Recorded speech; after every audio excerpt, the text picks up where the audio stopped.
श्री स्वामी समर्थ। दोस्तों, श्री स्वामी समर्थ महाराज का जन्म सन 1275 के आसपास हुआ था। स्वामी जी को महाराष्ट्र, कर्नाटक और आंध्र प्रदेश में गंगापुर के स्वामी नरसिंह सरस्वती के नाम से जाना जाता है। तो वही कुछ जगहों पर उन्हें चंचल भारती और दिगंबर स्वामी के नाम से भी जाना जाता है। कहा जाता है कि पहले स्वामी नरसिंह के रूप में उन्होंने अपने भक्तों को ज्ञान दिया। पूर्व स्वरूप में अलग अलग समय पर उन्होंने लगभग 400 वर्षों तक तपस्या की। 1458 में नरसिंह सरस्वती श्रीशैल्य यात्रा के कारण करदली वन में अदृश्य हुए। इसी वन में वह 300 वर्ष प्रगाढ़ समाधि अवस्था में थे। तभी उनके दिव्य शरीर के चारों ओर चींटियां ने भयंकर बांबी निर्माण किया। वह चलित दुनिया से दूर हो गए थे। एक दिन एक लकड़हारे की कुल्हाड़ी गलती से बांबी पर गिर गई। जब उसने कुल्हाड़ी उठाई तो उसे खून के धब्बे दिखाई दिए। उसने वहाँ की झाड़ी और बांबिया की सफाई की तो देखा कि एक बुजुर्ग योगी साधना में लीन थे।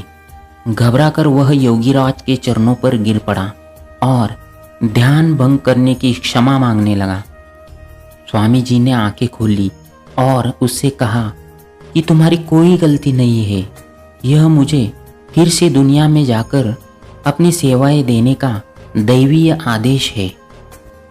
नए स्वरूप में सन 1854 से 30 अप्रैल 1878 तक यानी 24 वर्ष तक अक्कलकोट में रहकर लगभग 600 वर्ष की आयु में उन्होंने महासमाधि ली। कहते हैं कि वह बहुत जगह घूमे।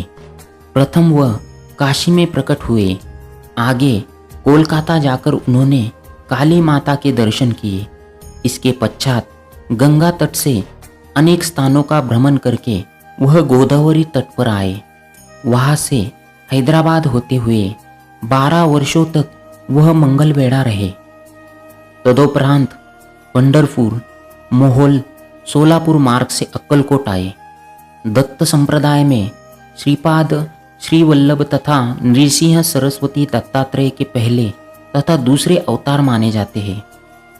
श्री स्वामी समर्थ ही नरसिंह सरस्वती है, अर्थात दत्ता अवतार है। अक्कलकोट के परब्रह्म श्री स्वामी समर्थ अपने भक्तों को सुरक्षा का वचन देते हुए कहते हैं, डरो नहीं, मैं तुम्हारी पीठ पीछे हूँ। भक्तों को आज भी इसका भान होता है।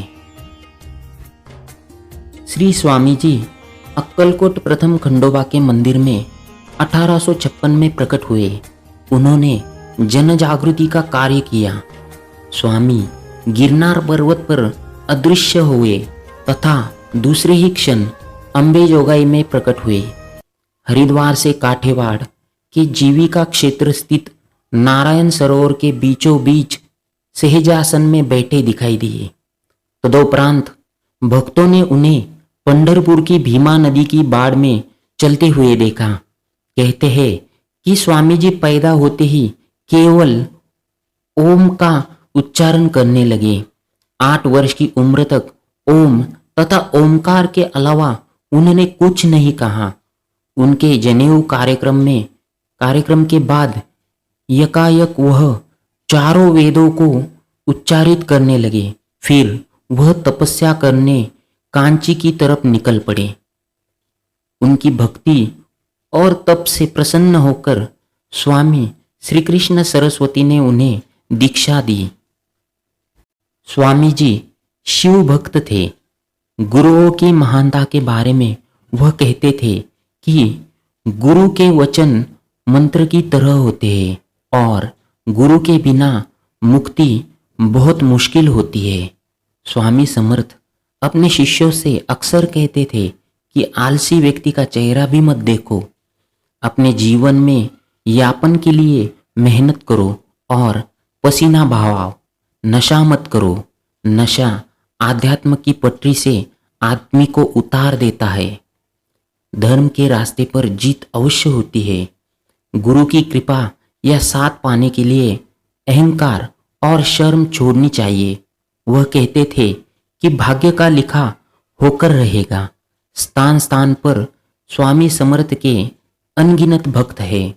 1878 में स्वामी समर्थ ने अक्कलकोट में अपने पार्थिव शरीर का भले ही त्याग किया हो, किंतु हम गया नहीं जिंदा है। उनका यह वचन भक्तों का आधार है। श्री स्वामी समर्थ।